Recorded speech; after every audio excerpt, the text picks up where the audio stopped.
Boa tarde a todos. Eu quero agradecer à organização, à Meios e Publicidade e à FIL esta oportunidade. Quero agradecer à APAM. Estou aqui em nome da 40 Mais Lab e também em nome da GFK, que fez connosco este projeto. Os Novos é um projeto, e modéstia à parte, inovador. O que nós quisemos fazer foi perceber como é que eram os portugueses com mais de 45 anos em Portugal. O que é que nós aqui temos? Temos um contexto, é um contexto fundamentalmente marcado por uma profunda alteração demográfica. Portanto, isto era a realidade da APAM, dos seus anunciantes. O que é que a APAM desejava saber? Fundamentalmente precisava de saber quem são estas pessoas. Estamos a falar de séniores, estamos a falar de pré-séniores e adultos. Que impacto é que esta nova realidade demográfica tem em termos de marketing, em termos de comunicação? Até estas eram algumas das perguntas da APAM. O que nós fizemos foi, juntámos aqui duas valências, a GFK, uma multinacional de estudos de mercado com muita experiência em estudos motivacionais e estudos de cluster. A 40 Mais Lab é uma jovem consultora na área especializada no segmento adulto e segmento sénior. Portanto, juntámos aqui duas valências que nós achámos que eram fundamentais para responder às questões estratégicas da APAM. Uma das realidades com que nós nos deparamos, muito para além das questões do envelhecimento da população, é de facto uma nova divisão em termos de estadios de vida da população. Nós em marketing, até hoje, temos o fator etário como o fator principal que determina um bocadinho a forma como nós olhamos para a realidade.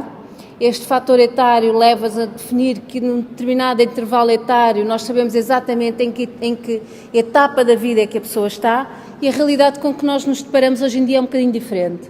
Portanto, nós sabemos que as pessoas entram mais tarde no mercado de trabalho, por volta dos 40 anos, 40, 50 anos, tendem a reconstruir inclusivamente a sua vida afetiva, o que leva com que hoje em dia nós encontremos homens com mais de 60 anos, pais recentes, mulheres por volta dos 45 anos a terem filhos. Portanto, isto vem baralhar um bocadinho a visão tradicional que nós temos, inclusivamente, do tipo de famílias e do tipo de lares que nós encontramos. Portanto, aqui o que nós paramos é isto, temos pessoas por volta dos 50 anos a refazerem também a sua vida profissional. Portanto, esta era uma das realidades com que nós trabalhámos neste projeto. Portanto, os pressupostos eram, um deles era a questão do envelhecimento. Nós o que queríamos saber era se, de facto, os modelos tradicionais de segmentação, quando estamos a falar em adultos e séniores, faziam sentido. Faz sentido segmentarmos as pessoas por idade? Faz sentido segmentarmos as pessoas por ativos ou inativos? Uma das coisas que nós percebemos quando trabalhamos a questão do envelhecimento é que a própria percepção de idade muda. Ou seja, nós a partir dos 40 anos, 40, 50 anos, tendemos a sentir-nos mais novos do que o nosso cartão de cidadão ou o nosso bilhete de identidade o diz. Portanto, quando confrontados com produtos para 50 anos, se eu tenho 55 e me sinto mais nova, um produto para 50 anos basicamente não me diz grande coisa. Portanto, esta é uma das primeiras questões que nós queríamos verificar. A segunda era esta divisão entre ativo e não ativo. A terceira tinha a ver um bocadinho com perceber o que é que leva as pessoas a definirem as suas estratégias base ou estratégias centrais quando pensam em envelhecimento. Estamos a falar de quê? Conseguimos, de facto, uma vez que os princípios básicos da segmentação são um bocadinho postos em causa, então que modelos de segmentação é que nós estamos a trabalhar? E depois nós queríamos também saber se, de facto, no contexto português em que nós vivemos, a crise tinha impacto ou não nesta segmentação. Uma das coisas que nós vamos verificar é que, de facto, a crise aqui tem impacto nas motivações a um segundo nível, mas não neste tipo de motivações a que nós estamos a trabalhar. Nós aqui trabalhamos com aquilo que chamamos de motivações nucleares, ou seja, aquilo que me define enquanto pessoa e que tendencialmente não muda. Se eu sou uma pessoa introvertida e uma pessoa com tendência a olhar para o copo meio vazio, eu, à medida que for envelhecendo, vou continuando a ter esta tendência de olhar para o copo meio vazio. É muito difícil eu mudar esta minha forma de estar. A crise vem ter impacto a um segundo nível. Obviamente que nós sabemos que a crise teve impacto no consumo, na forma como as pessoas definem os seus estilos de vida, mas não a um nível tão central. Inclusivamente, no estudo que nós fizemos, tanto do ponto de vista das entrevistas qualitativas que fizemos a um conjunto, já não me recordo se de 14 ou 16, personalidades influentes da sociedade portuguesa, a questão da crise não se pôs de uma forma determinante. Também não o aconteceu, embora houvesse espaço para isso, no inquérito que dá base a esta criação de segmentos que nós trabalhamos. Aqui é só uma breve ilustração, portanto, estamos a falar de facto de uma nova realidade, estamos a falar de pessoas mais velhas, mas de uma demografia um bocadinho diferente. Estamos a falar de pessoas muito pouco ligadas à sua idade biológica e muito mais ligadas aos seus estilos de vida e a uma outra forma de estar na vida e de pensar a sua relação com elas próprias e com os outros. E entrando mais em detalhe no estudo que nós fizemos, portanto, o que nós aqui verificamos, estes quadrantes que nós aqui vemos foram definidos a posteriori, ou seja, nós a priori não definimos nada neste estudo. Nós fizemos um inquérito com uma bateria de 100 e tal perguntas, de 100 e tal frases motivacionais, e o que nós identificámos foi isto. Portanto, nós temos, a nível horizontal, temos a relação das pessoas com a segurança, ou seja, se o meu nível de segurança é muito forte, a minha tendência, eu sou uma pessoa que gosto mais voltada para as questões da partilha, ou seja, o meu drive é muito mais a partilha do que no oposto a questão da angústia. Depois, a nível horizontal, nós temos o eixo que caracteriza aquilo que eu busco em termos da minha relação com o outro, ou seja, se eu busco estabilidade ou se ao contrário eu busco muito mais a conquista.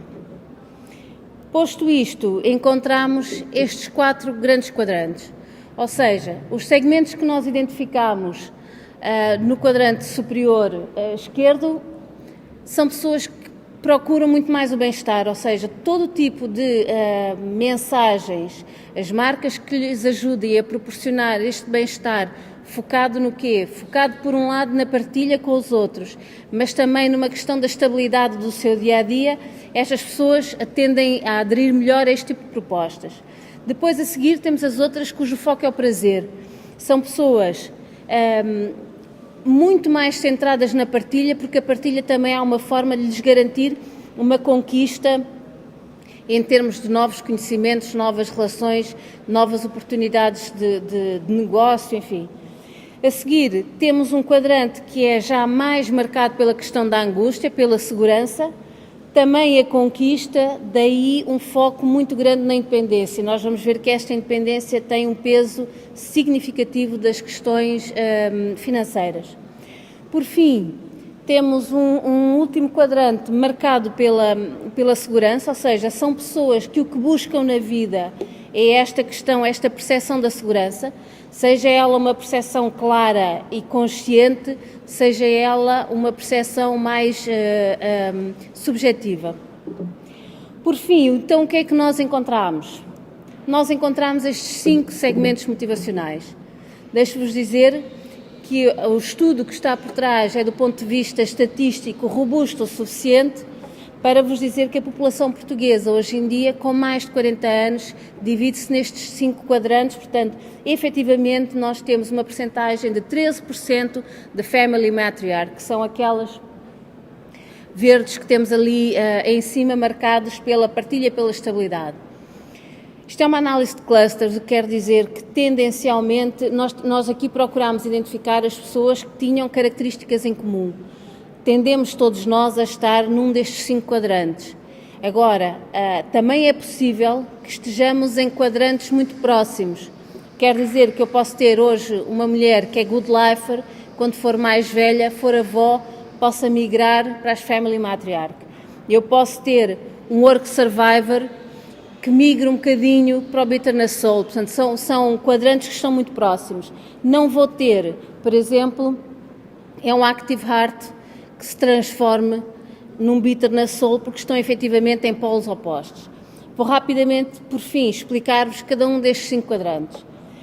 Começando então pelas family matriarch, que são fundamentalmente mulheres mais velhas, portanto não é um segmento completamente transversal à nossa sociedade. Estamos a falar de avós e de avós, mas com um peso maior nas mulheres, que buscam uma estabilidade do seu dia-a-dia, portanto elas têm os filhos com elas, algumas delas vivem inclusivamente com os filhos, mas a maioria, com os netos, mas a maioria delas, os netos coabitam em determinadas alturas da semana ou do dia, mas têm um ritmo de vida e um cotidiano muito determinado, ou seja, daí a questão da estabilidade.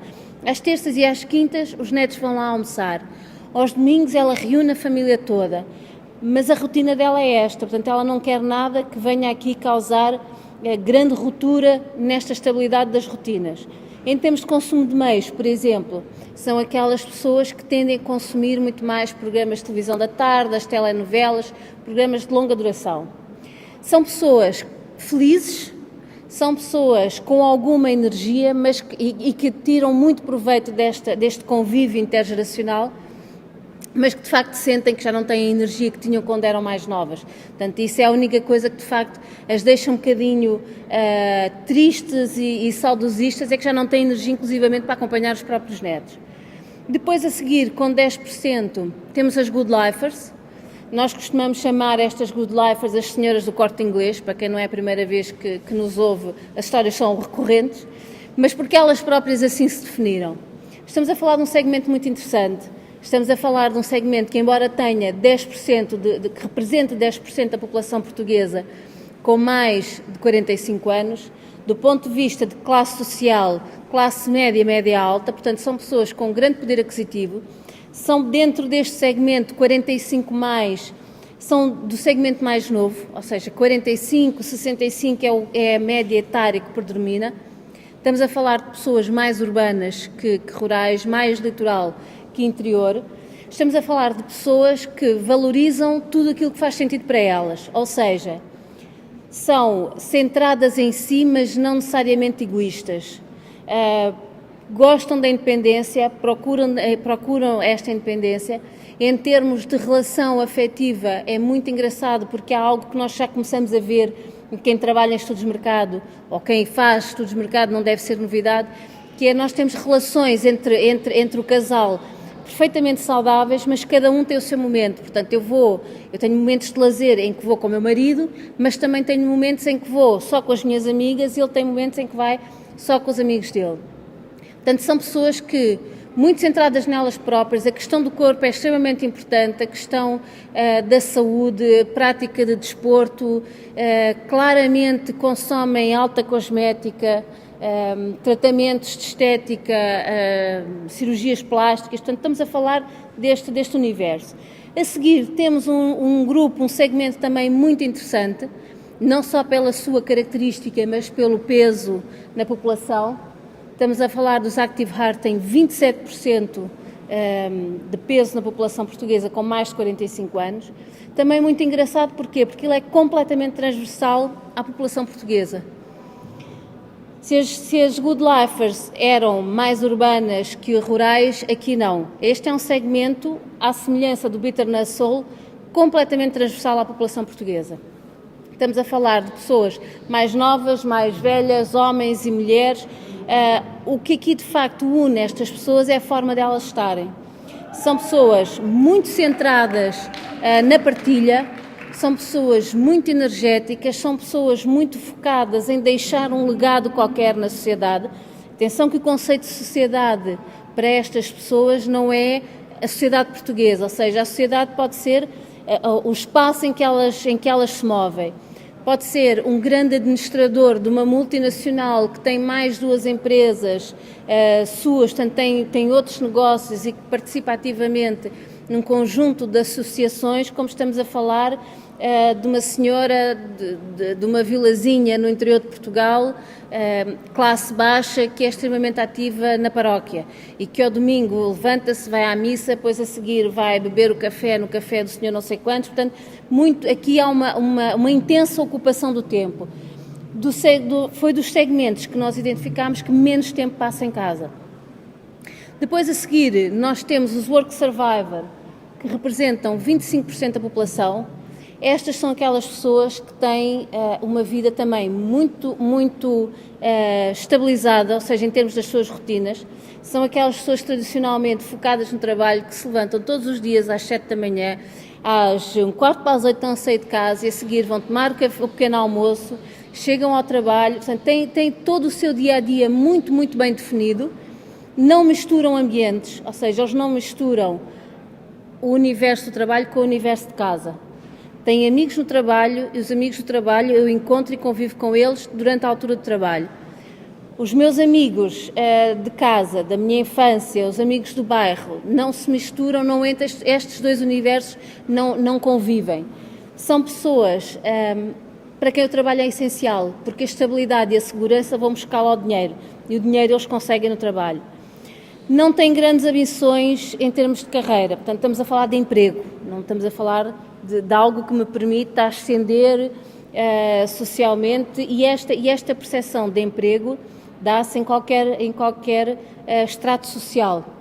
Eu posso ter uma pessoa que é um diretor de uma empresa, mas o que ele quer é ter aquele trabalho garantido, ou seja, o foco dele é ter dinheiro, ter capacidade e saber que quando envelhecer continuará a ter aqui assim uma bolsa financeira que lhe vai permitir manter o estilo de vida que ele tem. O último segmento é um segmento muito conhecido de todos nós. Estas almas amargas, estes bitter na sol, que são 24% da população portuguesa, são aquelas pessoas muito centradas em si próprias, mas estas sim de um ponto de vista egoísta. Tipicamente um núcleo familiar reduzido, são pessoas com um medo latente do envelhecimento e da morte. Não falam nisso, mas nós vemos isso em quê? Na preocupação que têm com alimentos funcionais. Tudo o que seja contexto de farmácia, para eles, é o mundo deles. Portanto, eles consomem muito, por exemplo, suplementos alimentares, tudo o que lhes permita trazer aqui uma sensação de segurança e um afastar daquele medo permanente que é o medo de vir a morrer. São muito engraçados do ponto de vista de consumo porque são extremamente fiéis à marca. Ou seja, a volatilidade de consumo é algo que a eles lhes traz insegurança. Portanto, eles estão entre a angústia e a estabilidade. Tem uma inércia de mudança muito grande. Tendem a ser mais mulheres e tendem a ser aquelas pessoas que sistematicamente olham o lado negativo das coisas. Estes são, digamos assim, os 5 segmentos que nós encontramos. O que nós temos verificado em conjunto da APAN é que, de facto, este projeto foi crescendo em termos de impacto dentro da própria APAN e das pessoas que têm comprado, não só dos patrocinadores que proporcionaram-nos desenvolver este projeto, há muito mais para além disto que eu vos mostro aqui, mas isto aqui é, de facto, uma pequenina parte de um relatório que está a ser vendido pela APAN e por nós, pela 40+, e pela GFK, mas dizer-vos isto porquê? Porque, de facto, para nós foi uma surpresa gira a adesão que as marcas têm tido a este projeto.